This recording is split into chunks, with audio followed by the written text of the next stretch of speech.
Alternative Dig Talk. Real issues, real talk.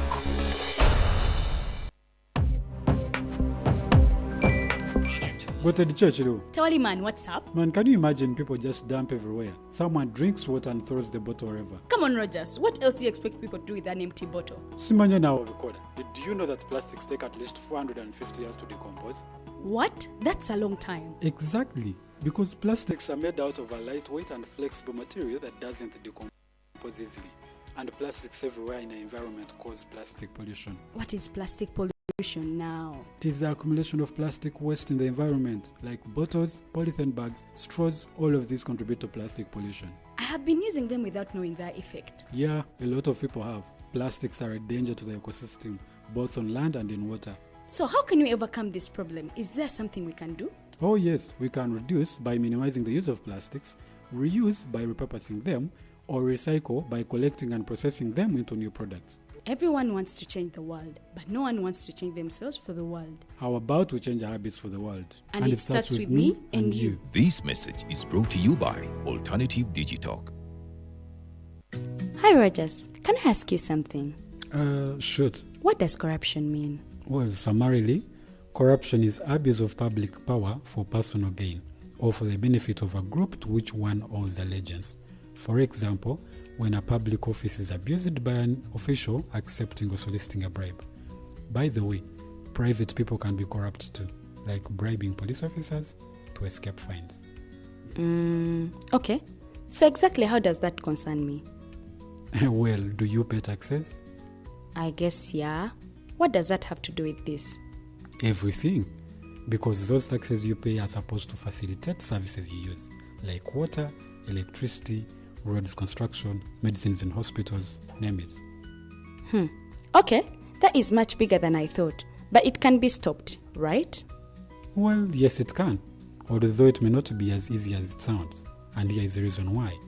Corruption roots are grounded in our country's social, political, economic, bureaucratic traditions and policies. So, what has kept it going this long? I mean, why don't we stop it?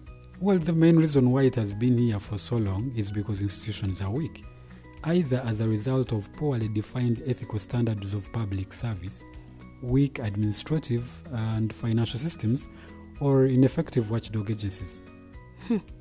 What can we do to stop it? At a national level, we must focus on strengthening the independence and effectiveness of public institutions that fight corruption. At a personal level, we must commit to never giving a bribe. I promise I'll never give a bribe. Well, that's a great decision you have made. Me and you now have to spread this message to all our friends. If we all do our part, corruption will be no more. This message is brought to you by Alternative Digitalk.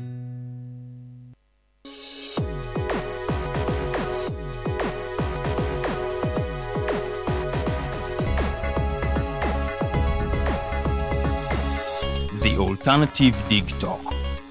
Real issues, real talk.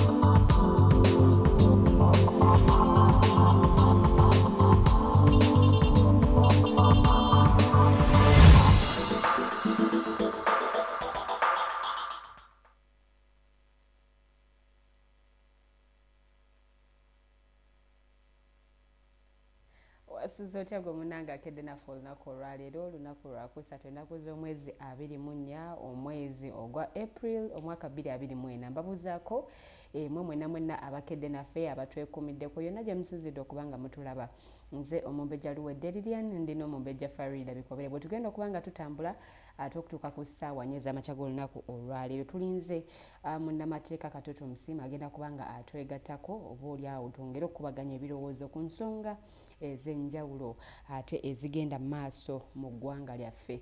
Olwo we tubadde twogera naye nti ennaku zitambudde era 24 n'agamba landiroodi we musanyufu nnyo atambula musanyufu afuuwa oluwa yetannateasanyukeko mbo mwezi gunaatera okuggwaako wezibeera mu 10 abamunyiivunyiivu nyegaavu anti ku 10 ziba ziweddewo tonalabako abantu abamu ngeri sente azifunanga lumu okutuuka nga 3 nga talinawo yadde 10 kyokka nga kyalinayo wiiki endala 3 kituufu lwansonga obusente tukolera butono ate ebyetaago tulina bingi. Mombeja wasuze ote? Nasuze bulungi alhamdulillah. Tubadde tuludde okubeera ku seeti ffenna. Kituufu. Naye nawe olunaku lwaleero mukama agambye why not. Kyova olaba enkuba yatonye ekiro kirambo okutuuka kati. Okakase tonkyerezamba. Nagenze okwebaka nga njiwulira. Ebyaddala. Yatambadde banyetandise sawa 10. Yatonye ekiro. Yatonye ekiro. Tewawulidde yakiro. Era ewaffe era kati yatonye. Farida nedda tochikola mazima wallahi enkuba yatandise kumakya saa 12 yatonye ekiro wakati w'essaawa 3 n'eddakiika nga 17 okutuuka ku ssaawa 4 n'eddakiika nga 1 yatonye bwesirikamu webase ssaawa mmeka sagiwulidde abatulaba njagala okubalamusaako okubaaniza program the Mighty Drive bwobanga tewawulidde kuba ng'olinganze Farida obudde bwadde bukyali nadde nebaseze satu n'eddakiika 10 oh wow I love that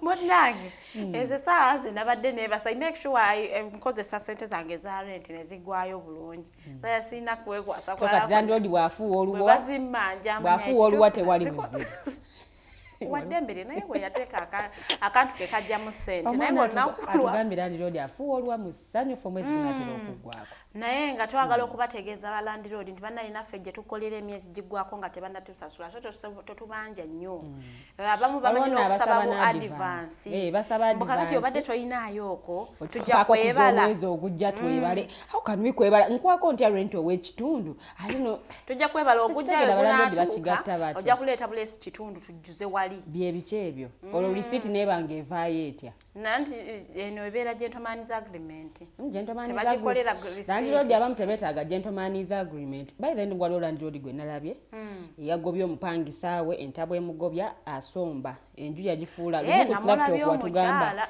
enju bazifuula lufula kati n'oli naye ennyumba enzirugavu ne batta emyufu ezaaba ez'ebibomboola so kale olufula ne lubeera nga lujjula nga lubunya omusaayi kati omukyalo oyo yagobye omukinjaaji oyo kyalo yabadde mutuufu abantu abo tebabeera nnyo example nnungi mu communities they mislead abaana abato yamugobye n'amugaba waayi ennyumba yange gyamuke jamuke bye mukoleddemu bimala ente z'osaze zimala oba ebisolo by'osaze bimala tetukyayagala nnyama muve mu nnyumba yange kale ogenda onoonyeeko ewalala naye no landlord afunvubidde ali serious ali serious oyo landlord simuyinaako obuzibu newankubadde gwe bagoba akyakalambidde mutannafuna waalaga afune walaga agende omanyi abantu abamu babeera n'empisa yisembi ezitestagisa mu communities ezimu era when you identify such a person bagendeko ewalala kubanga baba bagenda ku misleading abantu abalungi ababa baliraanye sometimes abaana abo abavubuka beetaaga mu discipline omuntu n'omudisciplining adde sigwa muzaala n'atereeramuko akabamu basukkamu toza kubeera ng'osomba buli wiiki ng'oleeta nte endala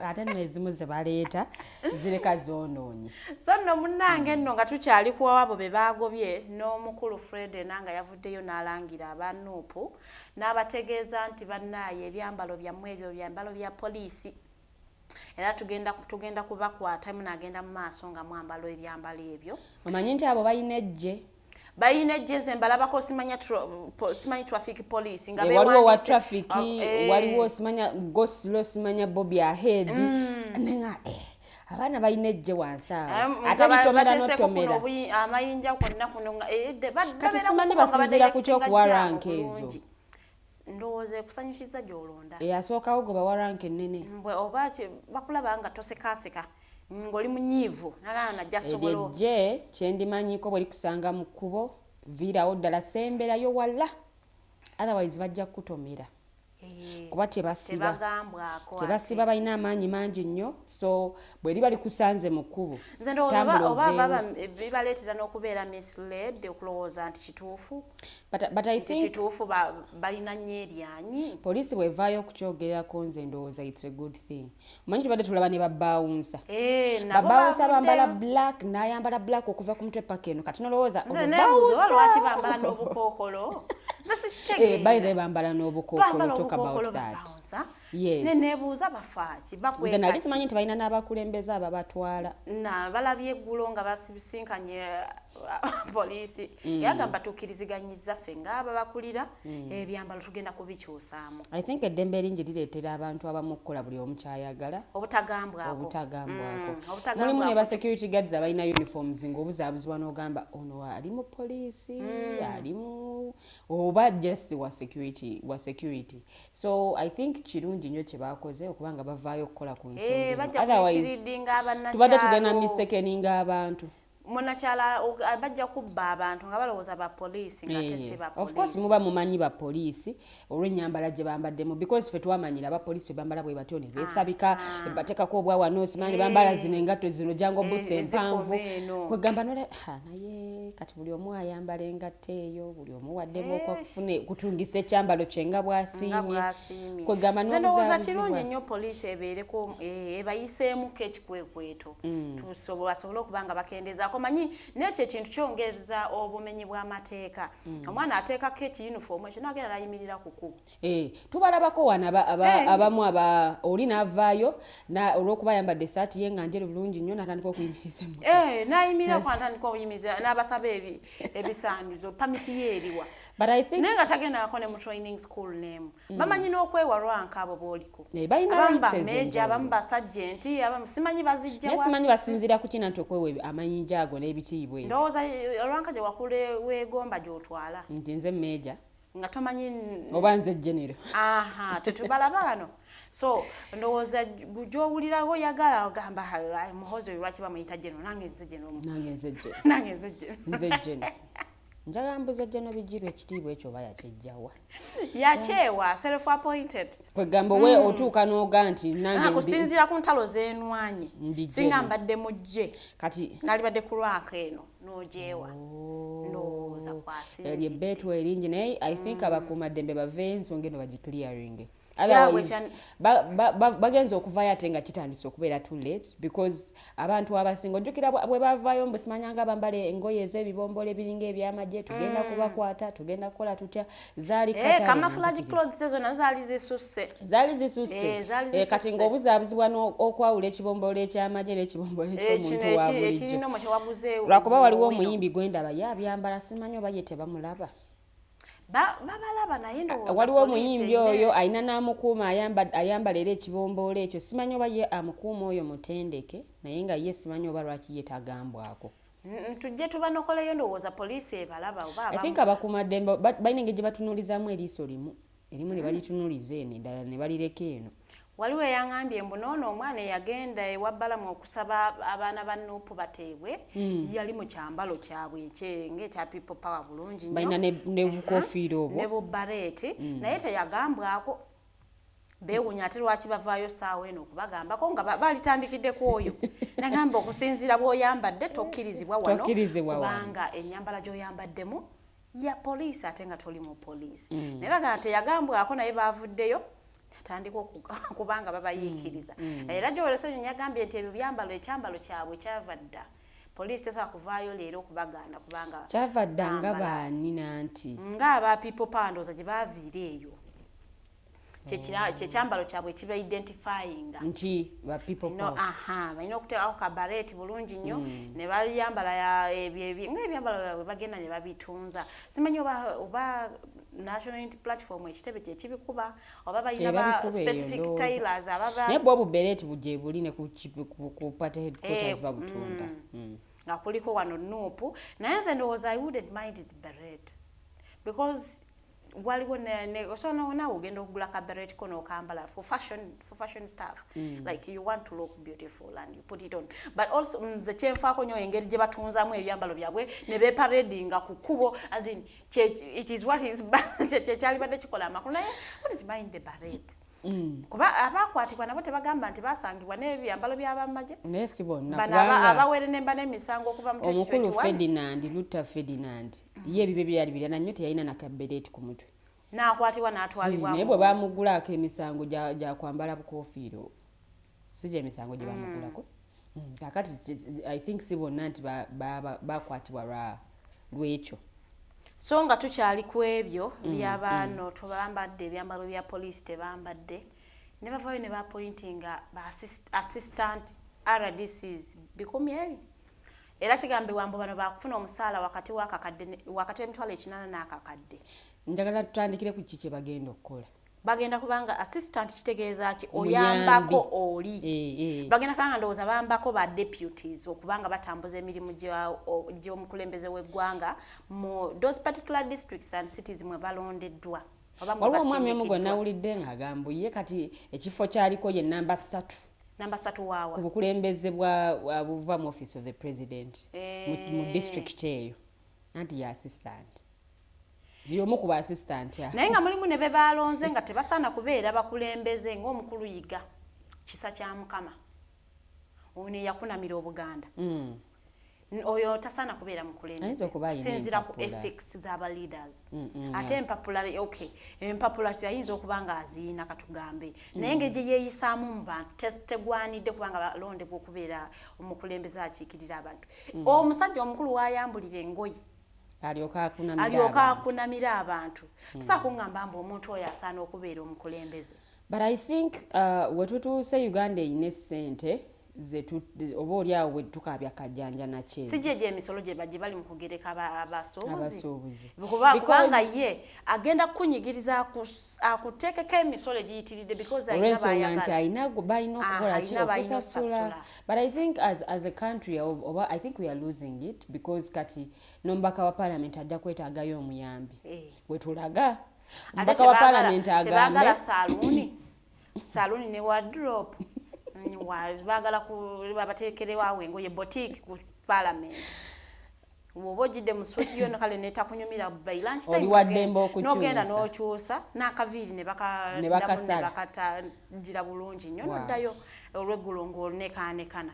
We are losing it as a country. We are overspending mu biseera nga bino ate ebizibu because nga Uganda ebyenfuna byaffe tebinatera ever since COVID we are too hitting awo tetunaba kutereera like kwetengerera ate mu kwetengerera tukyalina ebizibu bingi nnyo tukyalina etteeka ku bisiyaga nayo lina engeri gye lyatukosamu mu ngeri emu oba endala kati ne weesanga nti mu bizibu ebingi bye tulina ate waliwo abagala okuspendinga kati neebuuzaawo ba assistant ba politicians bagenda kukola ki ba deputy kibadde batakola okujjako okuba nti I think webituuse omukulembeze w'eggwanga atula n'alaba n'agamba nina abalwanyi bange abaana baabwe abamu tebannaganyulwamu ono mu ofiisi tugunje ofiisi wano nga yaba assistant. Nze waliwo eyanyumiriza engeri gye balondamu omukyala idi wa Uganda Airline ojjukira emboozi bamusanga ku mukolo oliriddawa Tata wange yafa tuliye n'embeera etunyiga you can be idi bamuwe ne bamuwe oba alina empapula oba talina ebyo bijja kujja luvannyuma ebintu nga si byangu mu Uganda ebituuse mu Uganda muno nze bwento bwe ndowoozeza nti batuulaawo ne bagamba twetaagayo ofiisi yaani baani waliwo be tulina okusanyusa ojjukira strategy ya 2026 elections. That's what I'm also thinking. Naye ojjukira aba NRM abamu abagwa mu kalulu bwe bavaayo ne bagamba nti omukulembeze w'eggwanga baako kyokola tugenda kwekalakasa bw'ogaana wakiri batuwe ssente naye nga ate bagunja waawo position kati oyinza okwesanga be bamu ku abo be bagunjirizaawo ekifo kino nabo baganyulwemu bano baze NRM ngikoledde bulungi nvumye abantu bonna bamazeeyo obavumye yes katukuwe kino kati Yiga bamuwadde lwakubanga yakonamira Obuganda because what has Yiga done tunuulire okuvuma abannuupu kwegamba byebimu byebyo bw'obanga oli muvumi mulungi bakuwa office kugenda mu nnyimbe nga banuupu gye bali n'oteekawo n'oteekawo embeera okugaana omupiira gw'abanuupu gwe bagenda okusamba mu kifo gundi kugamba kasitoba ng'osobola okuteekawo embeera ekyankalanya okubanga tu internalizing the roles of these assistant RDCs bagenda kubanga bakola kiki kyennyini ekituufu abakulu kye batakola kubanga tulina ba deputy netubeera ne bano ba RDCs kati bano bayambako ndooza ba deputy balina emirimu gibadde gye bayitiriddeko because we have a lot of problems as a country. These are not the things we have to be looking at. Waliwo akavidiyo akabadde katambula oba lyali kkubo kiri baakolokota abantu nga bwe bagwa gina kyegisobola okukola per month sente mpitirivu nnyo zisobola okukola ekkubo limulimulimu anti bwe tulaga n'omubaka wa palamenti agenda kusaba omuyambi bajja kusaba ng'omubaka neetaagayo assistant constituency nene neetaagayo deputy MP bwe tuva ku deputy MP tudde ku assistant MP tujja kubanga tumulonda kati awo simanyi endoze MP yajja omulonda assistant naye deputy yajja omulonda kwega tubenga omuntu omu tumuspendingako ndoozi obukadde nga 100 salary kati bwala ababaka tulina already 529 kati ate gye tulaga maaso because electoral commission etulaga nti districts zigenda kweyongera from 146 okweyongerako parishes zigenda kweyongerako simanya constituencies biki byonna bigenda kweyongerako kati kitegeeza namba y'ababaka ba parliament tuyinza okomawo nga tulina ababaka 700 nenga olaba tebatuulamu naye nze ndowooza ababaka abo olusanvu beetaaga okusengekebwa. I was following discussion yammwe ya Monday we mwayogerera ku babaka bwe bayingira mu parliament n'ebisaanyizo kakati munaye wabanga bagamba nti obanga olina senior 6 certificate oli wadde mbufuuka omubaka wa parliament kwe okutuuka ababaka nga babasindika mu bukiiko bwa parliament nga ne gye bamusindisa tamanyi kiriyo tamanyi na bigenda mu maaso just agenda yo wakati nebuuza bwe kibanga amateeka gano agakwatagana ku misolo gye babigika abasuubuzi gava mu parliament naye omubaka wa parliament nabanga tasobola kuvaayo kunnyonnyola yadde n'ekintu n'ekimu yogeri ategeera ate omubaka ayimirira n'agamba omusolo gwa efirisi mugugaane mugambe efirisi kyeki lwaki oli mu kuwubya abawudiisa abantu mugugaane mwe ng'abasuubuzi omusolo ogwo mugugaane ye naye tamanyi nako nti erisi gulisi musolo it is just a system ye tamanyi yadde eno mu lukuubo lanti we balindira kamera fulo oluzungu ndowooza oluzungu lw'okufulo tebaluyina ate munange kye ngenze nzuula ababaka abasinga aba parliament bagala nnyo okwogera ku nsonga za byanfuna era bwogenda mu parliament omwonoonya ababaka abasinga abayinza okubaako kye boogera ku nsonga y'ebyefuna n'oku interpretinga terms zino ezikozesebwa ojja kwesanga nti percentage esinga terina kyemanyi tebabitegeera nnyo bamanyi ekintu kimu Museveni ave mu bukulembeze tebabitegeera nnyo mpozi n'ekintu ekirala olulimi olukozesebwa mu kuteesa abantu tebalutegeera nze we nabadde nendowooleza ne ŋŋamba singa parliament zino tuzizaayo ku regions netugamba nti oba ku districts tugamba nti ab'omujinja bateesezeeyo mu lulimi lwabwe lwe bategeera olusoga bateeseze mu lwabwe kakati nga tulina eno national parliament bali ababaka very n'ebiteeseddwa mu bireete kubanga eyo buli omu ajja kusobola okuba nga awaayo endowooza mu lulimi lwategeera naye wano nze kyendaba abantu kibagaana okuteesa ku floor of parliament is English obeera n'ensongayo ng'ensongayo nnungi bwe balaba ng'agenda okuteesa ne bamukubira enduulu ey'amaanyi ennyo nange kenyininyini kwembeera nze nga ngenda kuteesa ne munkubira enduulu nsooka nakwekanga otya n'okwogera n'ebigambo bikubula ne bw'obuzze 500 people bantu bangi nnyo kubanga obayimiriramu n'oyogera ensongayo obusimbalaala nga totidde and also ababaka ba parliament baddengayo mu bitundu eri abantu gye bakiikirira oli mu kitundu naye tomanyi na bizibu bantu bye balina ate ababaka abamu bagenda ku floor ya parliament ne boogera naye nga bye boogedde tebiva mu bitundu gye bakiikirira ali mu kitundu kya munne byawuliddeyo byalowooza nti bye biri ne mu kitundu kye natandika okuteesa ebiruma mawokota w'ejinjajja n'abyogera nanga abantu bewa bwebiti nogana yenge ebyo nga tebiriyo kiwulidde jasinga ayogeddeko ko abamulabe nti ayogedde ali ggulu ali biza ateeseza ab'omu Kampala bye beetaaga ebintu bino byawukana nogana yigwe constituency yo balyoke bali bulungi naye tulinamu ababaka enamba yeeyo eyali mu paalamenti ey'ekkumi yali mu paalamenti ey'ekkumi era beebo be tulaba ku floor ya paalamenti be bateesa nze simanyi lwaki ababaka abamu tebateesa waliwo mukulu bijirwa yagamba tulina paalamenti 3 waliwo paalamenti eyaddala wali munda tulina ey'omu lukuubo tulina n'ey'oku rediyo kale ogwawa watuufu okolako emu ziri bwe zigaana naye kale weetegeene nanti kakati ono ateeseza ate mu lukuubo ate ye endabirira bwanga ate ye alabika ali ayawukana nnyo ku banne lwaki toteese twaki togenda kale kigambe munno yakiweeyo nti mubaka gundi aŋŋambye njogere ku nanti tera tetujja kubala nti wayogera kubanga twagala kulaba gamba oli ayogera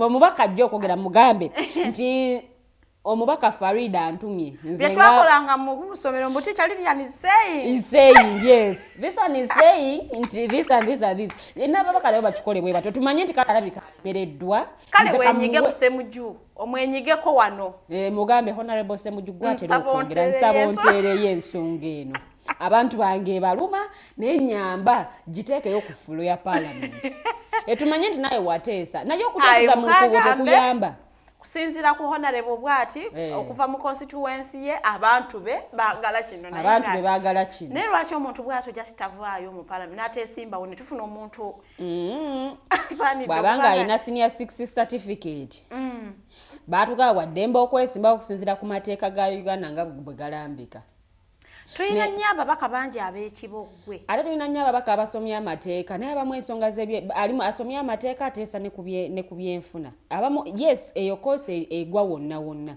naye mulimu ebimu byetasobola kutakuufu naye kakati ensonga z'ebyenfuna ze tulimu ng'eggwanga tuli bize tuli mu bintu birala nnyo ate abamu babiteekamu ebyobufuzi ne weebuuza n'ogaa naye mubaka wange mbutuufu ensonga zonna lwaki twazigyamu ebyobufuzi sometimes nze kyeŋŋamba oba ababaka babakyusize mu lulimi there must be a way okulaba nga tufuna ababaka bonna okulaba nga naye nze ndowooza ababaka basome basooke bafuneko at least bachelor's degree olyoka oyingire mu parliament tumanye wasoma ki tuleme okukuteekamu waliwo omukulu bijirwano gwe yakolokota mbu yasoma bya nutrition ali mu kuteesa tateesangako simulabangako tateesangako ku floor of parliament yadde mu lukuubo kamera tezimukwatanga simanyi ateeseza ddi abantu ba Kamuli municipality yetateesangako yagamba mu ng'oyagala okumulaba ogenda ku website ya parliament n'onoonya MPs aba parliament ya Uganda ya 2020 nze I think qualifications nazo zinataringe tumanye nti ono yasoma kino bw'anatuuka mu parliament tugenda muteeka akakiiko ka nanti alina senior 6 certificate ate kya diploma abanga oyo abasomye nali overqualified I think beetaaga qualifications za honorable member of parliament zeetaaga zongerezebweyo ku bachelors tuve ku senior 6 certificate tudde wakiri ku bachelors tumanye nti tusindika abantu mu parliament nga gwe tusindiseeyo at least tusobola omubanja ne tugaa nti asoma kino tumusuubira okuba nga ateesa bwati ne bwati naye kakati omuntu ali kati nze bwe mbanga namala senior 6 nengenda nikola hair dressing nezija nenfuuka omubaka wa parliament nze ngenda okuleeta ekiteeso kyogamba ekya saluuni ne gundi ogenda n'oteeseza banna abasaluuni nagamba babawe ebyuma byabwereere abantu abo bakoowa nnyo because byoyogerako tobitegeera bagenda kwogera physical police GDP byonna tobimanyi tobitegeera ate tewaliyo babaka batono nnyo abeekubiriza nagamba kange nekolayo ka refresher course sobola okubanga obwongo bwange butambulira ku kiriwo olutuuka mu parliament bagetinga comfortable natandika kunoonya butya bwe nziramu kuwangula constituency yange bagamba ekisanja baagala bakyongezeyo kidde ku myaka 7 mbwe emyaka 2 gye basooka mu parliament gye bajja kuyiga ayambala atya omubaka ateesa atya ayogera biki omuntu yalize baba bakatandika okunyumirwa nga akalulu akaddako katuuse nze ngamba omuntu yalize oddirwa oyogera otya nga tonayingira parliament ate n'ekirala nze nteesa nti tusooke tulonde nga ababaka abavudde ku mitendera egy'enjawulo nga bajja bakula mu byobufuzi naye omuntu teyeesimba nga yadde mu kiraasi yaabwe tavuganyangako yadde kubeera prefect naye avudde ayagala kubeera mubaka wa parliament because ayina mu kasente ayagala okubeera president twabadde naye sabbiiti ewedde ayagala muvubuka muto ayagala kubeera president newakubadde takulemberangako wantu wonna guno omwaka gwa 2026 oba 2026 era ayagala kufuuka mu kulembeze wa ggwanga kale batandise okuvaayo batubi president to be endowooza ani ono Katumba oye yabawa inspiration nagamba olaba Katumba yakikola I can also do it. I think abamu bagala kuzimba CV zaabwe kulaba nti I contested for president mu mwaka bweguti CV nebeegazi yeeyo CV yebeegazi naye akalulu bwe kaggwa noddawa because kati Katumba nogenda noddayo n'osaba akalimo k'emitwalo ekinaana mukulu Katumba oye tumunoonya wakiri abeeko kyayogera ku nsonga y'abasuubuzi waliwo ne pasita yali pasita kyoye naye yeesimbawo yafuna obululu 10 simanyi 10 simanya 10 bannange tuli ku Mighty Drive tusuubira omugenyi waffe okutweyungako akadde konna katumulemu katono nnyo ndowooza bwe tukomawo ajja kuba atuuse tutuule naye mu studios ayongereyo tubuulira ye ebigenda mu maaso mu ggwanga abiraba atya kwa bingi nnyo bambi ebintu bingi nnyo ebigenda mu maaso ebimu twebuuza lwaki gavumenti esirisa mwami omu yaga gavumenti weeyaayo kati naffe tugikubira omulanga ku nsonga nga zino ezikwatagana ku nguudo ensonga ezikwatagana ku nkulaakulana y'eggwanga twetaaga gavumenti at least ebeeko kyekola naye nammwe abaali beesimbyewo ku kifo ky'omukulembeze w'eggwanga twetaaga okuwulira ku maloboozi gammwe newankubadde temwawangula lesivaayo obeeko kyoyogera ku nsonga abcd katuwumulemu katono nnyo Mighty Drive egenda mu maaso.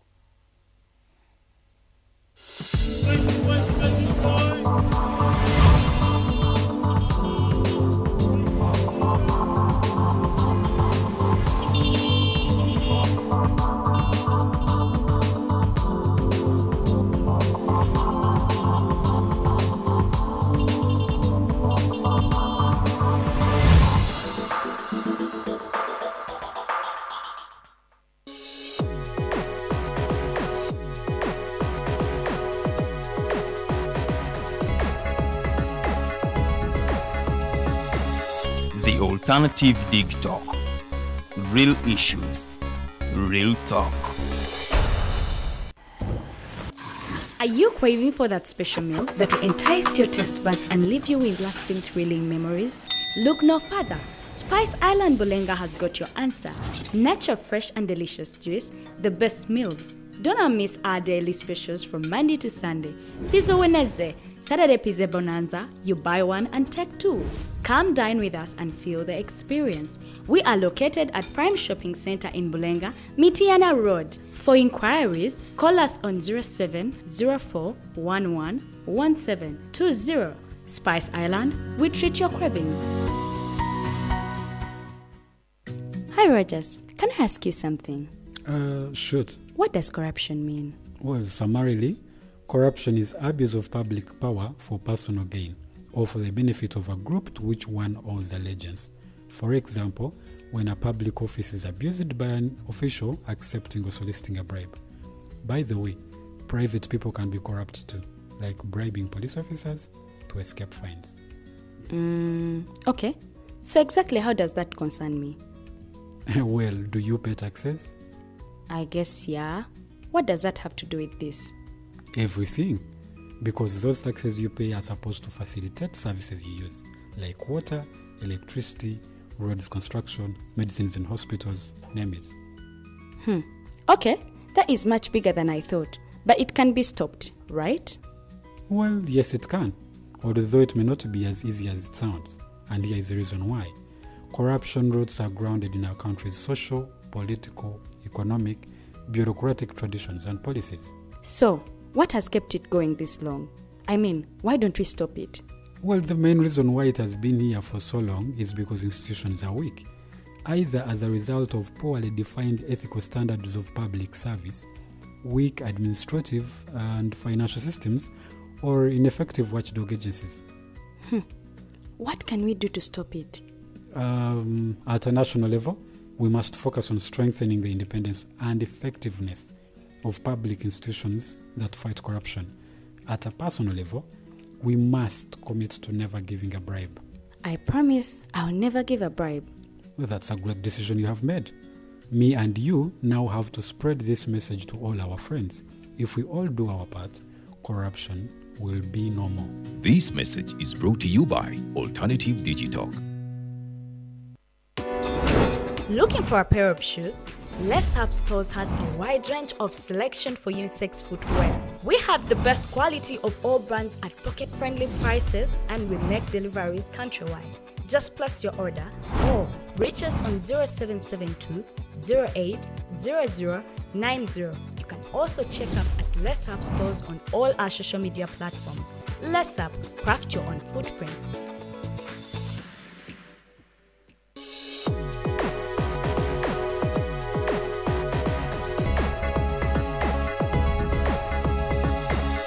The Alternative Dig Talk. Real issues, real talk.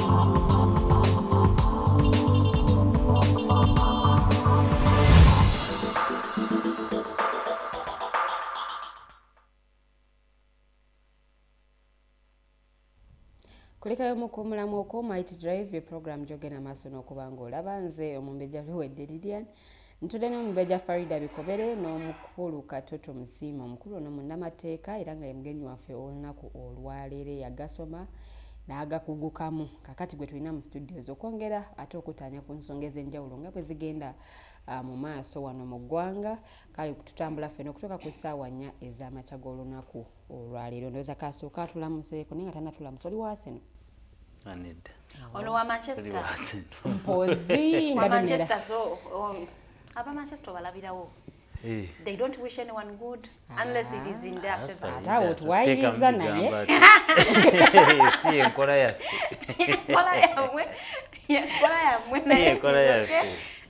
mwasize mutya abatulaba ebigambo bya Farida si byange Kato Tumusiime munansonyi olw'okujja leeti kutuuka ku show eno naye ndowooza bye bibeerawo bulijjo because some things happen unexpectedly and it's hard to blame somebody, but we blame it on the planners government and the government, because you can imagine, because I started setting off from Nigeria at 6:30.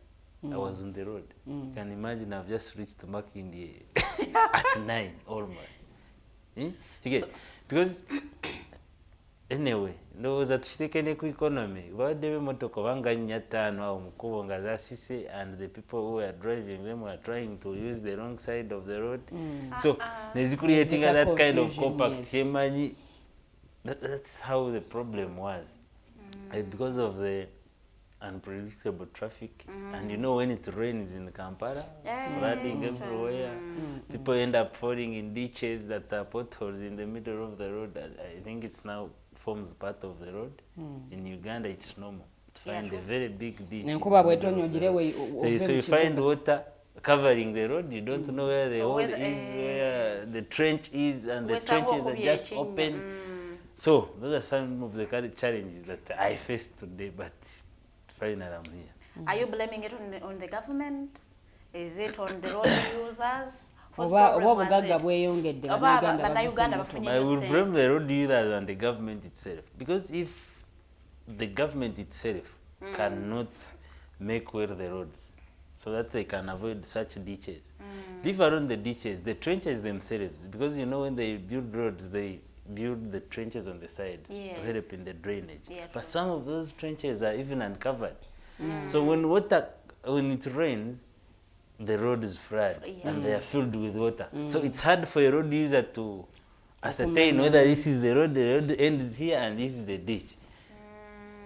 And remember, this kind of environment that we live in, people have so many things. They have so many things to achieve and that have timelines. You may find somebody is running to court. You may find somebody has an emergency. Maybe the son or the daughter or the wife or the mother is sick. They are trying to rush and catch up with time so that they can save a life. In that process, remember the water is just flooding everywhere. The person who is trying to save a life ends up falling in a ditch. The one following him will end up knocking him, and that's how the compact of the accidents will be all over. Because of the mistake that comes from the poor drainage system, the poor road networks that we have in the country, it ends up causing an accident on that road, an accident that ends up causing the terrible and unexpected traffic that ends up affecting all of us. Secondly, we have all these people that drive the government vehicles. Some of them, I don't know what they are running to do in offices. Some of them are just going to steal our money and taxes, but they want to squeeze you off the road. They want to squeeze us off the road. And squeeze us off the road, and you know, before you know it, there are also these drivers who don't want to care whether you're a government officer or not. And they also park on the middle of the road, and you will just be there, stuck for about 30 minutes. The other one doesn't want to leave the road, this one doesn't want to also leave the road. You get? So the users themselves are a problem, but also the government is to blame the bigger party. Batukolera obukubo obufunda makuba agamu gakyalina mukolebwa bona buli awo ebinnya byajula jula dda Kampala tegaggwako construct repairs eva babeerawo we bali kukola. And secondly, umanyi weekends in Uganda are not too busy on the roads, like during days, during daytime. But the government or the people who are concerned in making repairs on the same roads ignore that time. No, but they wake up on the Monday morning. They wake up on Monday morning at 8. And that's when they start. They cross the road and they are starting to fill in the maram. Even when they are seeing the rain is threatening to come, but they are filling in the maram. And it rains, it washes away. And the following day they will come on the same and thing. And do the same thing. What a baiga. Singa repairs bazikolanga ku ssaawa 8 eyo gwekiri matumbi budde because abakozesa mbebaka emisana bakolenga ekiro naye kati abantu bali mu kugenda kukola ate mmwe muli mu kukola luguudo mubataddewo diversion muyite diversion ate diversion ezo sigamba nti basulanga bazicommunicating because osobola wano ng'ogenda mu tawuni naye nosanga wali ensambya nga waliyo diversion. You don't know where to go, you have to come back here and go back to Kabalagala, and that's all inconvenience at the end of it all. Nze ndowooza nekibagaana okola ekiro ku makubo tekuli mataala banaalaba bati ate mulimu gwanyu okuteeka mulimu gwabwe okuteeka sente ezo bajenga n'amataala gana gasola bagateekeko bakoleko bagende n'amataala bawalampane babbayo bajja kujjanga nago bateeke we bagala okukola bamale okukolawo bateeke etaala lyabwe balizeeyo nanyi be bamaliza nga bagabbye abagateekayo be bagabagobeera ne bagabba ate. So those are kind of the challenge that we face, but regardless, we move on. We move. Mutu abimanyira. Yensi yaffe tuli banna Uganda. We are not going to kugenda twetume bana Kenya. This is Uganda, it is our country. What sang it then tubadde ku nsonga y'aba RDCs. Bavudde ne balonda aba assistant RDCs abalala 13. Bano nno mwagenda kubanga bayambako ba deputy RDCs okubanga baddukanya emirimu gyabwa president. Mu that particular districts oba cities ze balondeddwamu oba ze balagidde bagende naye ng'ate wotunuulira ebyenfuna bya Uganda sifa abali obulungi ennyo even our debt burden is really high. Ate bavuddeyo ne bagereka abantu emisolo gy'otategeera usanga busanzi awo oyina akaduuka ako kalimu capital wa miliyoni ng'emu omusajja n'akuteekako omusolo gwa mitwalo 21. So embeera nga bw'eri mu Uganda mukulu Kato Tumusiime ogyogerako kati Farida nze kankubuulire tulina abakulembeze ndowooza bavaayo ne boogera nga tebasoose kulowooza kikyagenda okwogera kigenda kukosa kitya eggwanga kiina kye kigenda okukyusa oba kigenda just okufwa they act fwa they just want to be on cameras and make news and in corridors to make statements. But to say, we have a government that is led by a general, who is a president. That person has been praising himself as somebody who has tried to move this country economically to the highest level that we can. Middle income status because he has achieved that. Because when he says that, he feels maybe okay and he feels at rest. The head of the state came some time back and he said, you see the economy and how Ugandans are living their lives, they're extravagant at some time. He called for us and he started with the government. He says the government needs to be frugal. Kukekereza mu buli ke balina tukekereze mpola mpola. You understand? You remember that? But this is a man who uses about how many millions a day in State House. Okay. Now that one we should not look at it expenditure at the State House. They called for the rationalization and merging of the government entities. Ensonga manje bali bawa nti ebitongole ebyo tubisasanyizaako sente mpitirivu naye bwe tubimarginga ne tubigatta ku birala under the ministries we bigwa then ensasanya egenda bakoze eki. And that was really no, it is not really even because you need to ascertain the impact of merging those entities.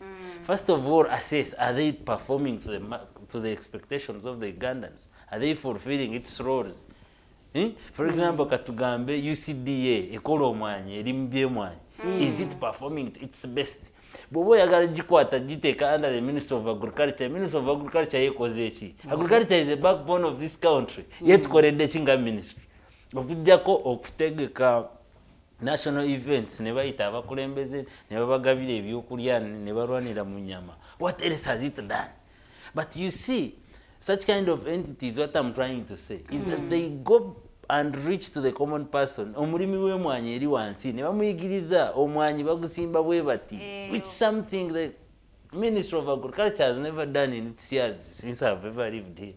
Myaka gyemaze mu sijabangako ministry nga wali omuntu avaayo ministry ya agriculture nga ajje waffe kutusomesa omwanyi bagulimya bata ekiba kikola batya. You see, but these entities, some of them have worked to the maximum and the expectations of the Ugandans. When you merge them, then you are fusing them out. Nabo bajja kumaliriza nga bakopye kubanga okimanyi bw'olira ne ekiswo kifaanana ebyo bateeka mu ministries zino ezibaddemu abantu jjukira abasinga baluddemu for so many years. Bo bamanyira kutuula kuteekako esi kujjamu ekooti n'agiteeka ku ajjamu ekooti n'agiteeka ku ntebe n'aggalawo n'afuluma. So that when you come you see that somebody has reported in office but what are they have stepped out. So kati ne bano be bagenda okujjamu different entities bagenda bateeka under the same ministries. They will copy the exact thing these people are doing, and that's how we shall end up killing everything in this country. Naye ensasanya tujikendeze tukekereze tubeere frugal, but the same government, the same parliament, kansanikene ku parliament yevayo negamba akati padiyemu ndowooza y'ababaka entono nnyo tekyatumala tubongere nibeyongeza kati budget ya speaker tekyamala kateve kuzebaddeko I think about 11 billion to 13 billion n'ez'okugaba the donation natuzongere ate ne leader of opposition naye tumwongere. And that's normal. That's normal to them. No, Tumusiime akoze bulungi. No, naye katumweka service award. No, ani auditor general naye tumuongere. These are some of the things that are coming from the legislators and the planners of this country. Yeah. 2, when Parliament is debating things that are beneficial to them than the members of Parliament, they are all okay and they are agreeing. Ate babeera bajjudde. Ensonga zaabwe zibakwatako. Parliament ebeera full. But to say this issue now of appointing assistant RDCs, njagala tusooke tutandike ku RDC kenyini, representative wa president mu district. Akolayo ki? Ayambako omukulembeze w'eggwanga era yakulira security mu district. Nsonga za security. Yazikulira. Kale katugambe ti district nene nnyo. Kuye ng'omuntu omu. Tumugattako deputy. Yes. Ye deputy emirimu gye almost gyegyimu ne gya kuyambako RDC. Kati omulimu gwa assistant RDC gugenda kubeera guti. Kuyambako deputy. You see how we shall cause the conflict of interest among these people. Kubanga buli omu opamanye bya Uganda buli omu ayagala kuvaayo alage eryanyirye era tuvuddeyo nga tubalaba deputy ng'alwana ne mukama we. At the end of it all, you know what happens? They will suspend you kubaga omufugo munene yabika byoyagala bisingako. Buli omu ajja kukola ku appeasing the president. Yes, they want to appease the president and at the expense of me and you who pay the taxes. Remember, mana abantu abavaayo ne baleeta such kind of suggestions. Most of them are not taxpayers. Amulaba oli yali ayombera mu supermarket mbo bamusazeeko VAT. Nagamba me I'm exempted from paying VAT, but you have bought property, you have bought things from the supermarket, and that's a policy. Ku bintu by'okuze mu supermarket babitotolinga sente zolina okusasula ne bajjako VAT. It's automatic. Naye naraba minister ng'akaayanira ebintu yamaliriza bizizayo mu supermarket. Nagamba I'm exempted from paying tax. And you can imagine that's a kind of a person who wakes up every day and plans and says now no zabara this tebamara ne badde tuongereyo ko babalala bisatu tufuneyo ko aba assistant. But look at it in this perspective. Nti buli deputy assistant RDC bajja kumugulira motoka. That's automatic. Bamugulira motoka eriko amafuta eriko driver eriko ne omusirikale agenda omuko. Get buli assistant RDC agenda funa office Uganda government yaffe terina bizimbe bagenda pangisa. Remember byonna byenjogedde they involve procurement plans and proposals. Who do you think are going to benefit from these procurement? Kati gwe Farida bagenda kuwa tenda yo kuprocuring emotoka za RDC. So look at it nti buli baleeta decisions zino buli omu abalina mutageti abalina waabalira buli omu abalina bwagenda bakiyisaawo era muzanyo bwe batyo bwe baguzanya ne bagamba kati tuli basatu wano kati bwe tukuliyetinga office y'aba assistant RCC Farida agenda kuleeta emotoka as importing Lilian tugenda mu atenda ya kubukinga offices. Because there are 300 offices in different. Waliwo wa furniture, waliwo wa mafuta, waliwo wachi. There are so many things involved. So abasinga bo bali ku namba.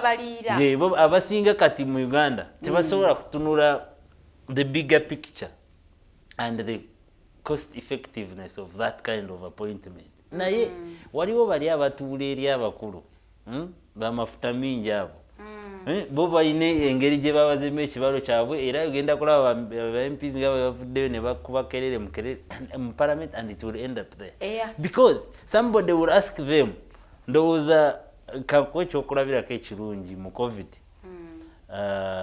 Speaker Kadaga by then yali speaker. Bwe bavaayo ne bamugamba ateekate ekyokugabira ba MP miliyoni 2 za kusaasanya mu COVID eno n'embeera n'economy gyerimu si kituufu. Wamuwulira obusungu bwe yavaayo nabwo nga naye arangira government. But this is something she had kept quiet for a while. N'agirangira okugula amata amafu, n'agirangira okugula ebijanjaalo ebifu, n'agirangira okugula akawunga akafu. So you wait for this one as well. Leader of opposition yavuddeyo n'akyogerako. That's the appointment. In fact, yeta challenginga legality ya appointment. Challenginga. Yeah, quiet about the legality, how they were appointed. Yeah, challenginga character. Character y'abantu abalondeddwa. Omanyi lwaki tasobola vaayo kwogera ku creation of that office. Kubanga bagenda mubuuza ye gwe twakongeza sente zo budget ya office yo nga tewagamba because it is for the good of the people kasigareyo mu coffers so that it can be used maybe to build a hospital in some district that has no hospital, or maybe it can be used to redevelop a collapsing school. Naye kati ayagala kiyisa muno because they have the interest that they want to serve as leaders. And so many people have said and criticize the leader of opposition that we have today, Right Honorable Ssenyonyi, as just a backing dog. You see, it is very hard for a person to come and judge somebody who is in a position bigger than what he is holding before he has never taken such kind of a responsibility. Because at the same time, people come in politics with too much excitement. We normally call it urban excitement. Katinga Ssenyonyi yajja ne urban excitement. Juice yakamara 100 days in office. In most cases and in practice, most of the people always come and give accountability for their first 100 days in office. Wamulaba nga alina kyayogera. Alternative budget yasoso gironchinga. In fact, yagitandika yali gwe yaddira mu bigere Mpuuga. Kitegeeza yakopa bya Mpuuga byali mu kukola. In fact, if you compare the first 100 days of Honorable Masias Mpuuga and Ssenyonyi, the two are incomparable. You cannot compare the two. Ono ye just ekyasigaliza kiri kimu kuvaayo na kubeera mawulire kukola press conference na kunenya munoro kufuna service award, but he's forgetting the rock that is in his eye and forgetting his role as the leader of opposition. You get nafuna service award ajifune ateka tumuganye kuvakati we are used to that kind of tuweza kulaba bana ajikiriza bana yanajigana. But to say what I'm trying to say is instead of coming up, because Banova MPs vaina opportunity and they have a platform that me I don't have as an individual. The only platform I have is maybe to access my phone and make a tweet or make a Facebook post or come here or to any news station and just air out my views. But remember, my views are not impactful in any way. They will not change the decisions of the parliament. But the leader of opposition, considering his office, his capacity to influence how things are determined and how they are conducted in that parliament matter. But when you keep quiet about the legality of how this office has been created of the assistant RDCs, which we have not had for so many years, for the about 40 years we have had NRM, you see. But you're only challenging the character. So now, if the government comes and corrects the issue of the character, because you are trying to character assassinate individuals, of course some of them have done rubbish things that we all feel that it is all rubbish, you get? But you ignore the fact that the office they are being appointed into is not legally recognized anywhere.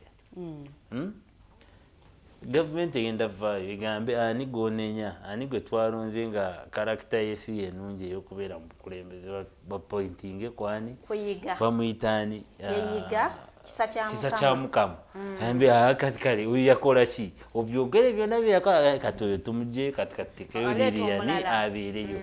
Have you solved the whole biggest problem? No.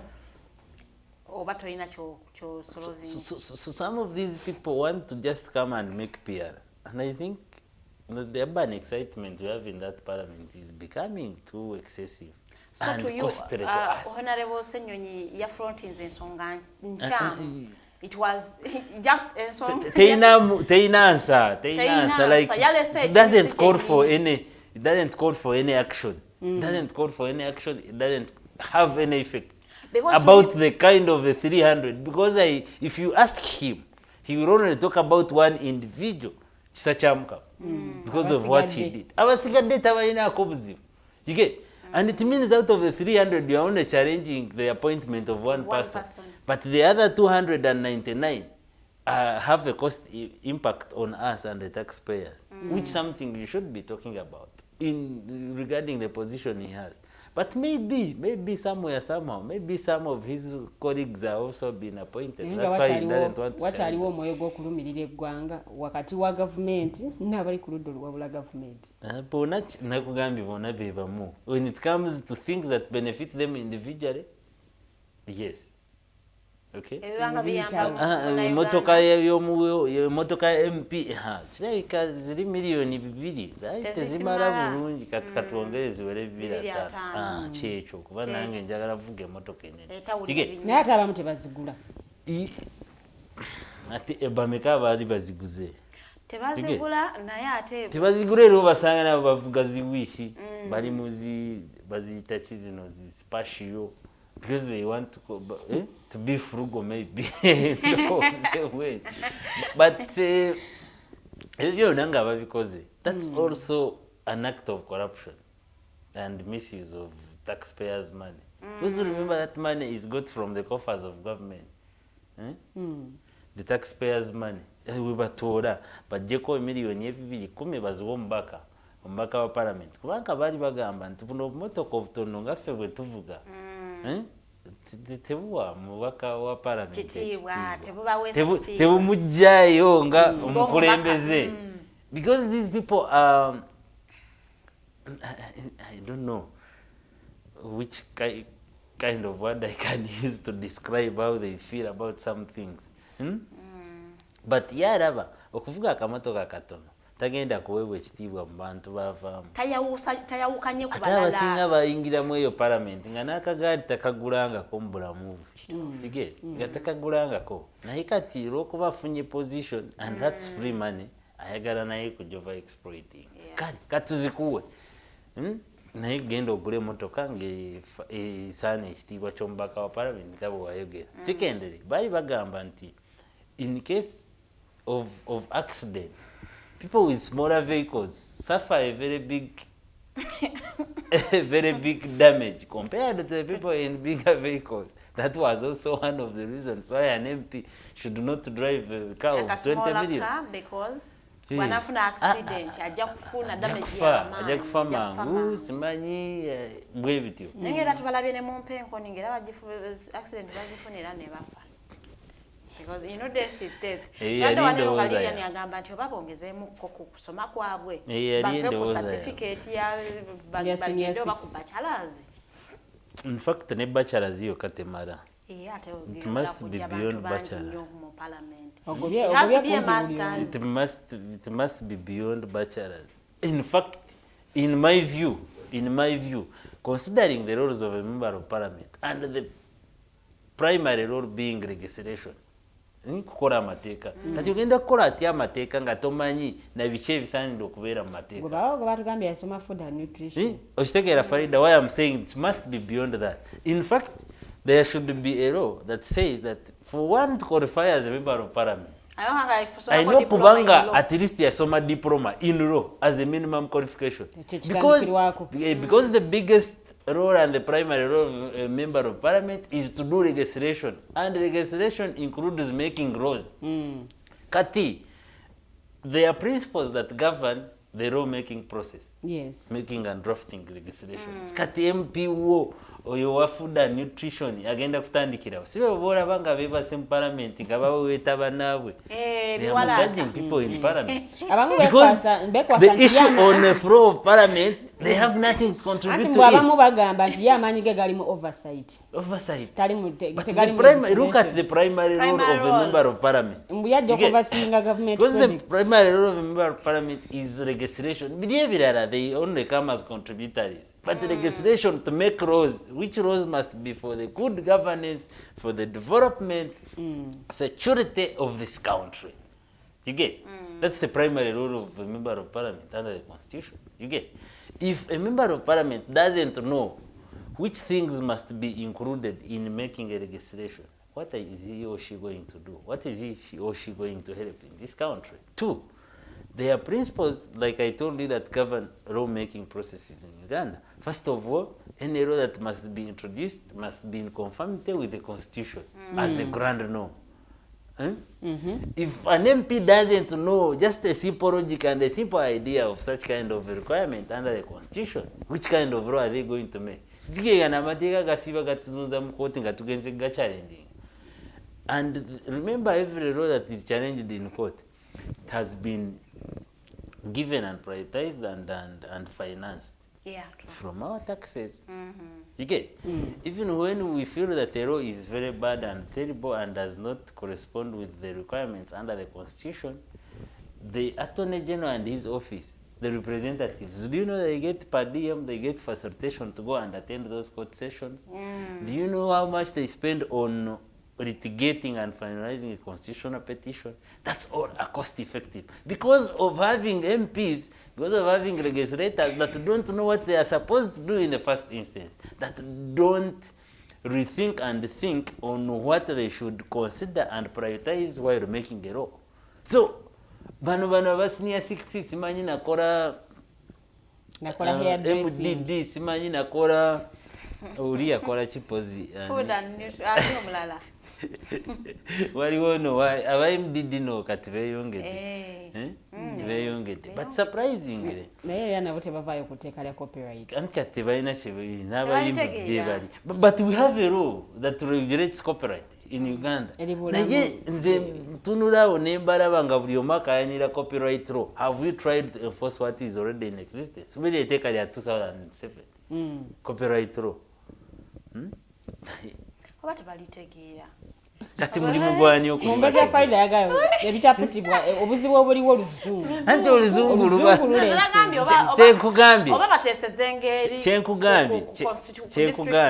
kyenkugambye omubaka abitwale butwazi mu parliament. but to say Farida tufunanga ba representative babiri babenga ku district nga bo be batwale bebaleeta ensonga kuva ku district level ne baleeta mu national naye ababaka abamu bateeseza mu bya district z'abanna kubanga olaba Farida ngeri etteeka lya copyright law because rikwata copyright rikwata forgotten the other things but rinamu ebintu bingi if it is enforced as it is now buli muyimbi buli munakitone buli alina kyayiza ekintu kyonna agenda kuganyirwamu kitegeera but before we can even enforce the one that is available now we are looking into bringing a new law kati eririwo libalemye okutegeera kati eripya lye munategeera ndowooza priority bandigitadde kusooka kunnyonnyola n'okuyigiriza abantu kye tulinawo kati bwe bamala okinyonnyoka n'okitegeera then tulyoke tubabuuze kati engeri gye mulitegedde muli neeteeka kiriwo ekibulamu twongeremu ki naye nga already ekiriwo mukitegeera because now it is like everybody is starting from zero as if we have never had a law that regulates content creation. Tuli ku drafting wano ku paper. Omukulu agamba but on the issue of education I think it is not justifiable. We all know that there are professors that have proved to be a disgrace to this country, whereas on the other hand there are people who didn't attain formal education but have done wonders to and for this great pearl. I think the issue is beyond education. It is a question of morals, integrity, patriotism and leadership skills. Just thinking. Yeah, that's a good but subjective opinion. It must be subjective because I will give an example of and why I say that it must be at least a minimum qualification to have diploma in law because we have lawyers who come on that from parliament and they use these legalese they use these terms n'olaba abalala nga basirise nga talina nakyakwogerako and people are being confused. But what is the essence of communication? You communicate for people to understand, you don't communicate to confuse. But remember in that parliament and as they are making laws some of these legalese are unavoidable. They are unavoidable. Tewaberawo bugambo obukamu okutegeeza kigambo. No, ebigambo ebimu bibeera nga bwekityo bwe kiri. Tolina nga bw'okikyusa, tolina bw'ogenda. Kati ababaka abamu onoonya n'akakiiko we banaamuteeka. Anti kati kankubulire. What I'm trying to say is, nti ne mu eyo parliament, including that speaker on aliwo kati. Ono speaker aliwo kati, naye lawyer. But surprisingly, you look at how she conducts that house, as if it is her personal home. And you wonder whether she actually understood what she studied at the law school. Two. We have all these other MPs that are lawyers in that house. So many. And most of them have been influential in introducing these new bills on the floor of parliament. But because they use their knowledge, they end up manipulating the other people that you talked about, the food and nutrition and what. So never take them that kind of confusion, and this MP doesn't know what to add on that act or what to remove. They cannot have the knowledge to advise that whatever law we are trying to suggest, if it is passed, then it will fall short of the contents that are required, or the requirements under the Constitution, especially under the Article 2 of that Constitution. You understand? Yes. So some of these laws that people will not understand, they will not be able to guide that, take it together, but it will be challenged and successfully challenged in the courts of law because of ABCD. Because kati ombaka kugambye tasobola na kumanya nti when you are starting to make a law, the law must have an objective. It must have a problem it is coming to solve. If it is an amendment, then you must have identified a lacuna or a shortfall in the existing law so that you can be able to amend the law and also cure the problem that you have identified. But how many know that? Some of them come to parliament because of excitement, because they want to sign for per diem and their attendance allowance, and that's their role. But if somebody at least has a minimum requirement, at least I nachi yasoma ko kumateeka under legislation, okay, tubatereko ka course unit legislation.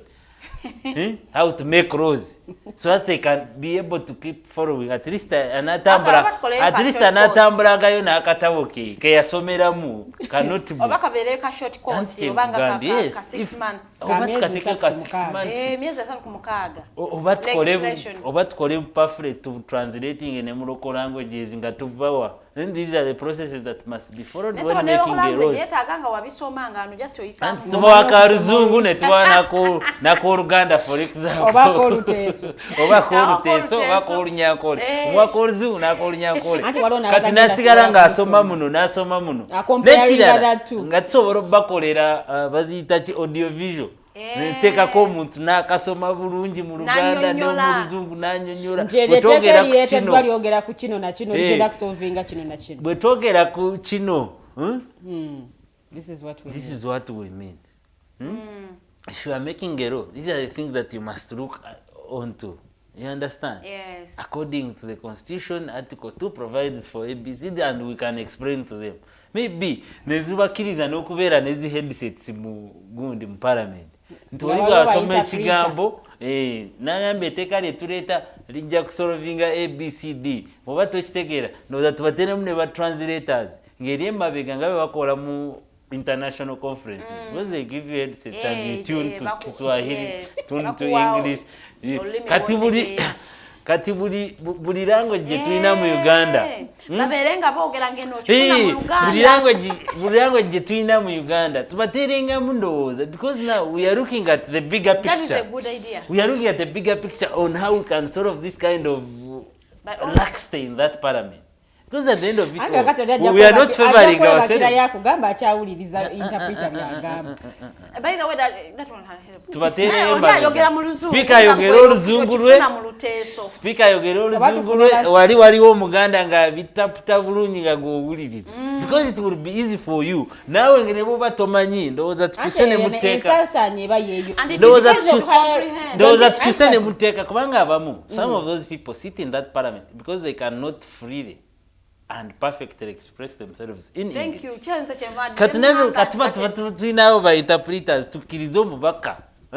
Kati nga nange njogera mu lulimi lwange tukkirize omubaka nga Lutamaguzi batayagala kwogera Luzungu for example obaani ono wagundi oni owe Masaka gwe basekerera aveeyo ensonga za Honorable Geoffrey Lutaya waliwo omukyala ayogera Oluganda luli oluggumidde luli ensonga ye etuuke kubanga bwe bafuluma mu kakolidaawo obalaba ku TV tugamba katono zino ensonga singa zogedde General Ijirwa yatugamba parliament ziri 3 munda mu kizimbe mu Lukuubo ne ku radio naye kati ez'omu Lukuubo tezirina kye zikola kyenkugambye what I'm trying to say zino ensonga ze boogera ku mawulire nga babataddeko akazindaalo ogamba ono mbaka singa eno submission yagikoze ku floor parliament would have changed something on what is happening.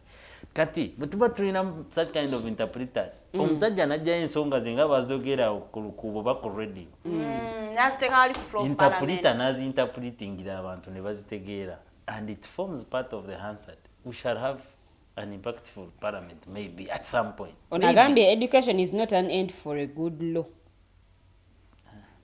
Kati oyo ndowooza ye. But me I'm only bringing suggestions on how can we have and how can we involve everybody who is representing each and every kind of group and sector to have a contribution they are making in the lawmaking process. Tobaraba score card bulijjo zivayo nosanga how many times on the floor of parliament? Zero.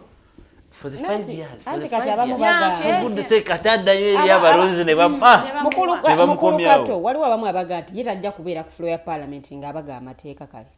Naye bwekituuka ku overseeing government projects awo mukulu nnyo mu nsonga eyo. But you see, Lilian. Naye nga ne mu constituency naye taliiyo. Lilian kankubuulire ki? Ate government projects are overseeing rawa. Ate katono overseeing otya? Abeera complaining nga tebali mu parliament naye ate ne mu bukiiko tebalimu. Ne mu bukiiko tebalimu ne mu constituency tebalimu. But when will you do oversight? When you don't know even what the government prioritizes as its projects for this year? Financial year. Because ebyo bibeera mu parliament. Budget allocation bagikolera mu parliament ne mu bukiiko bwa parliament. Kati bw'oba toliiyo ababaka abataputa ensonga z'ebyenfuna nabo batono kubanga bw'otunulira ababaka abatula akakiiko k'ebyenfuna ng'ensonga y'ifiriisi balimi okuvaayo okugonjoola then you still wonder kakati abakatulako bo bakolayo ki nanti kyekyo kyenkugambye ndowooza abamu bw'omunnyonnyola nga ifiriisi nga bwekola mu Luganda oba mu Lunyankole ayinza okitegeera. But when you come and bring ifris, those are the terms, those are the English words, those are the Yegase that people use and end up confusing every member of parliament, including the speaker. Including the speaker. Whatever Ssenyonyi Joel, there's a word he used about Barambarga. No, that's not allowed in this parliament. But what he was meaning was right. It's an English word. But the speaker was very confused and said no. Yamugamba nawe kenyini singa bakikozeseza kugwe walinyize. Ate n'onyiga otya nga kiri kirina amakulu. Naye twabagulira zitaabu tebazirina ne internet wabwire. Ne internet tebalina wabwire. Kati bateekeko nga Google. Omanyi omuntu yawadde dda submission yawe. Naye omanyi Google erina kano ka voice. Kati nga ng'okalekako kali on oli bwayogera akagamba kapya Google neekuinterpretingira neekuteerako meaning. I think we need to be creative in solving the issues that MPs raise.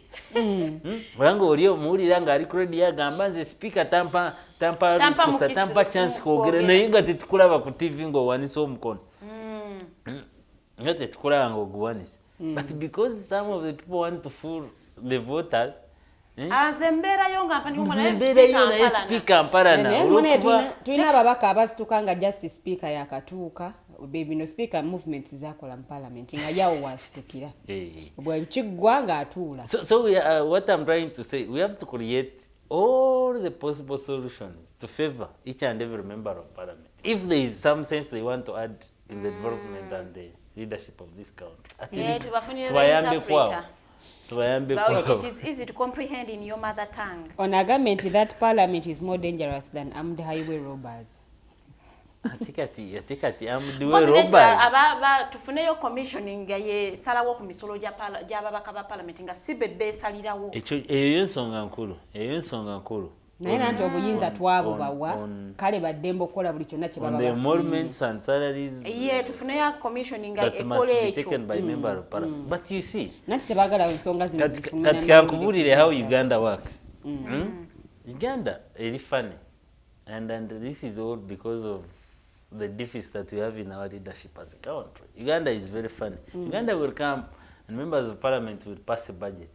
For example, for Rubowa hospitals, sibe bazisa. Zo kuzimba Rubowa ne bazipassing ezo ne zibeera yawo. Parliament that the oversight that we are talking about here, emirimu. But they can go to Rubowa and deny access. Yes. Kuraba Rubowa. You know what they will come and say on the floor of parliament? Sente za Rubowa baziba ne baziria. You get? And all will be okay.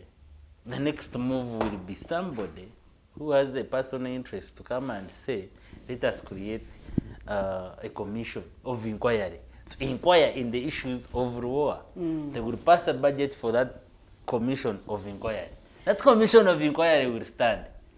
Commission naye ejja kubaako byetateerezeza bulungi. They will also create another commission to inquire in the inquiries made by the first commission that was inquiring in the issues of Rubowa. Naye bajajjiwa budget. Naye ebireko ebitatambudde bulungi.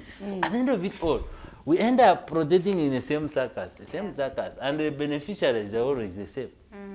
Waliwo akakiiko akakirina okukola ku nsonga naye ne bakakolera akakiiko akakanoonyerezaako n'akakanoonyerezaako ne bakakolera akakanoonyerezaako tugenda maliriza ng'ekisanja kiweddeko n'ekye twatandikirako nga nekye banoonyerezaako tekiggwa. Waliwo ayongereza ku suggestion ye y'aba interpreters agamba ndowooza in addition to Council Kato suggestion, if there are some MPs nga bo bayina ensonyi tubawe obukookolo masks so that they can speak without fear, covering their shy faces oba bateesenga bambadde galubindi tubakiriza okuteekamu gaali oba tujjeko etaala ayogere ensonga ze bwazimaliriza tuzzeko etaala because Nate kakati byateeseza tugenda biwulira ddi ngari ateesereza muzikisa oba tuteekeko buno obusenga obulala omanyi ngaamategera ni gwoli naye you are there tuteekeko kaluumu nga kalina like some other interest ng'otuula ng'eyo emabega gwe ne bakuwa akazindaalo n'oteesezeeyo ensonga zo kugenda nga tuwulira eddoboozi ate oyogera na linnya lyo agogamba nze endowooza yange eri bweti bateekengawo oluumu ffe twagala results ffe tetwagala ani yaleeta ensonga ndowooza bateekengawo oluumu ebengako ebirikodinga kati ng'oli ayingirayo n'aganze nteesa ku nsonga ebbisi yateese oba tubawenga gundi zino motion tuzibawe bagende nazo ewaka oba tukubirizibwe abantu bawandiike obukiiti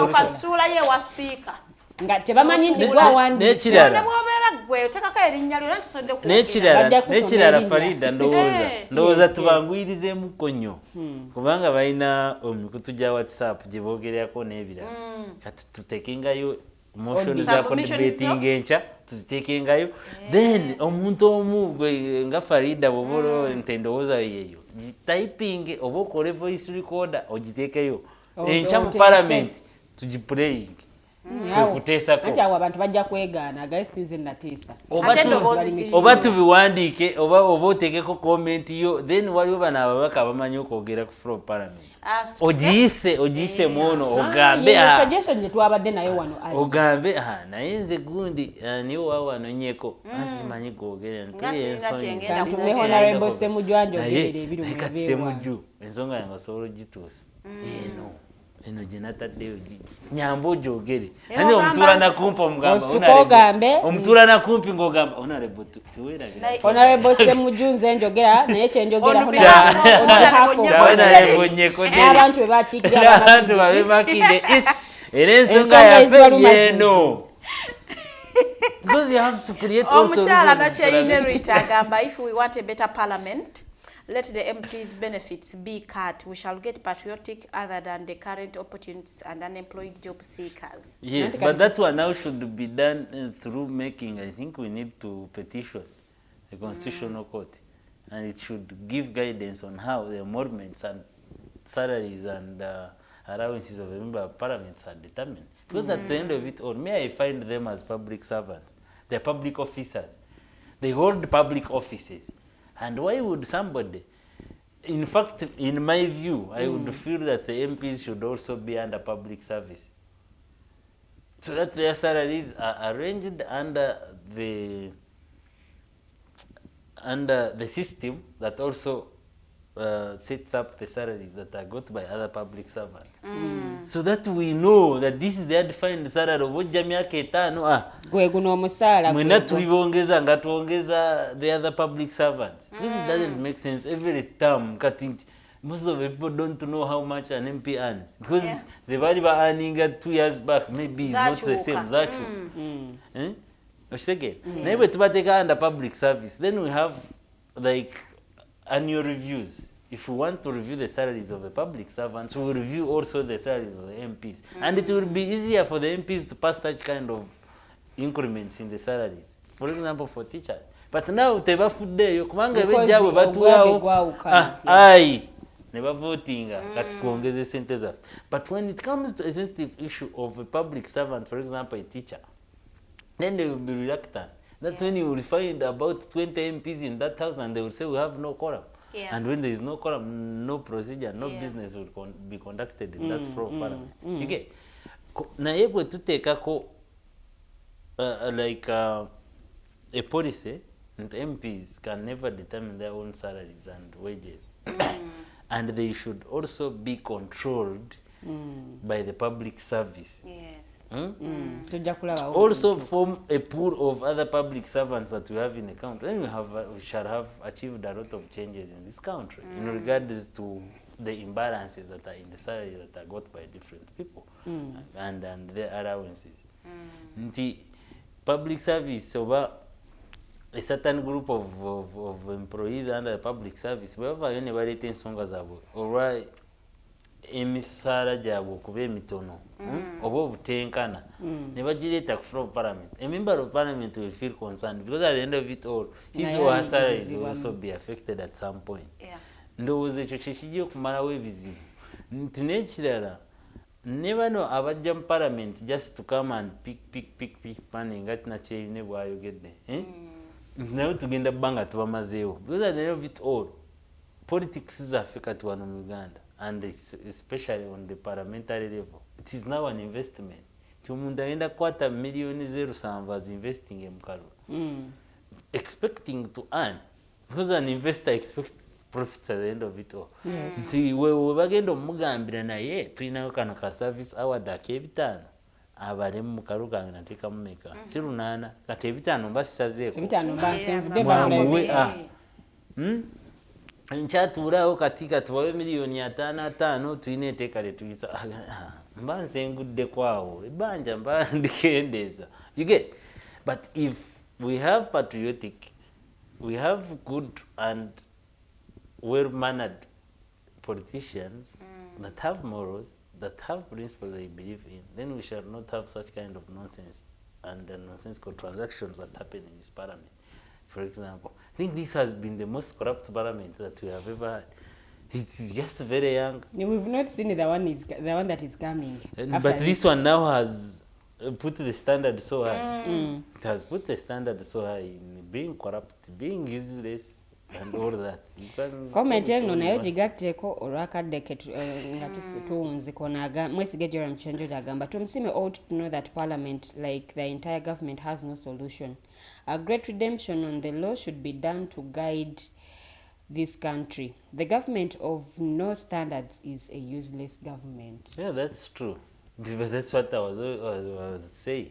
That even the parliament ignores the issues they must prioritize. Ne bagenda ku bitalina makulu walabye ekiri kigundi bakiyitaani mamu mabira kigamba parliament should have saloons and what. But also your use of language is also demeaning. Chidomola. Chi minister. No. You see, we don't but use you that see, language is also here. demeaning. But your closing remarks. Okay. Farid, whatever. Bwemba nsalawo ebigambo. Ne mama mabira yabadde alowooza ki? Salons ziri wala nnyo ne parliament. Ababaka bajja tebeekoze. Is parliament some bamalayo obudde bungi kati beetaaga okubeera kumpi ne parliament awo ng'ava mu saluni wano nayingira etese. Abatali nti bagenda ku presentation. Presenting ku TV ntietaga makeup. The challenges we are facing, as I conclude, the challenges we are facing as this country are very deep rooted. Nti ne betutaddemu obwesiga okubako kye batukolera nabo bali ku byabwe. So I don't care people. And those are the peoples that we are all eyeing at to create solutions for us. And when it comes to sensitive issues, their sense of priority is very low. You get? It's very low. Baleka bye balina okukola ne bakola bye batalina kukola.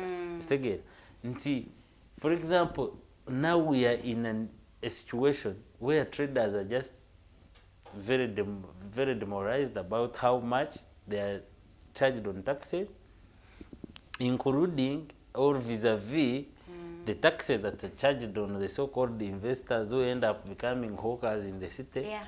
And these are the people who import most of these goods out of the country, pay taxes, but we see them now conflicting with the investors who end up becoming hawkers. Remember, these people have tax holidays. Omuntu ajja n'atandikawo factory yakukola bitabo, for example.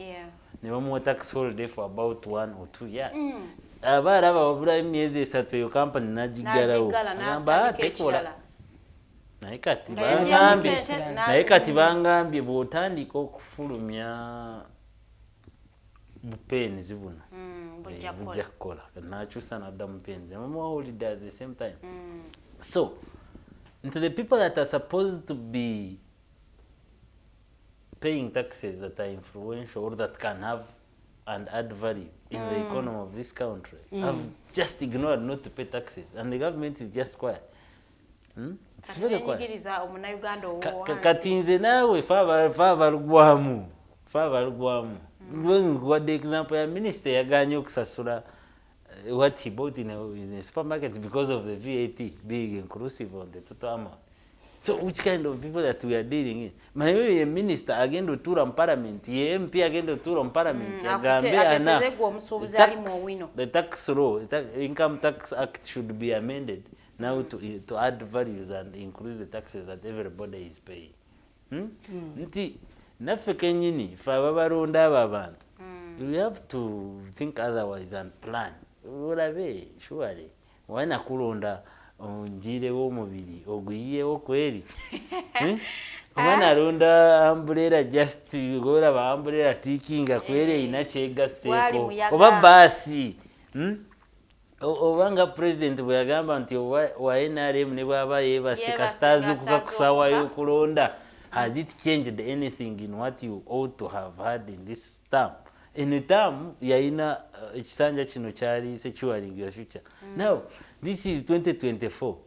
Okay, we have about 2 years or less than 2 years to go into the next general elections and have a new regime that will have a different theme.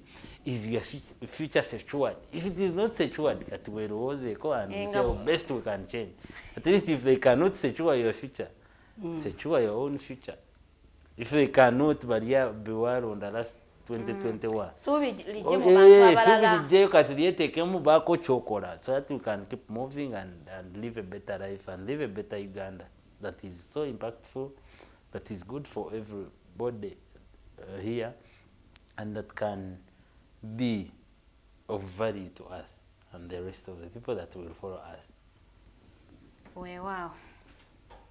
Toyanzege Munnamateeka Kato Tumusiime ndoza tetugenda kubanga tusukkawo twebaza bannaffe bwe tutambudde abakomentinze abasharinze namwe mwenna abateesezza ku nsonga gye tubadde nayo mu ddiro olunaku olwaleero tugenda kubanga tuwunzekera wano mbadde n'omumbeja Farida Bikobere bwe tutambudde ye yatuwadde updates ku makya n'omukulu Kato Tumusiime omukulu Munnamateeka ye mugenyi gwe tubadde naye okwongera okwanja ku nsonga ez'enjawulo ezigenda maaso mu ggwanga. Tiimu gye tukoze nayo ku kamera kuliko omukulu Bernard ate nga mu control room waliyo omukulu Mukose Arnold Anthony. Mbagaliza kubeera bulungi ate tusinkana omulundi ogujja mweraga.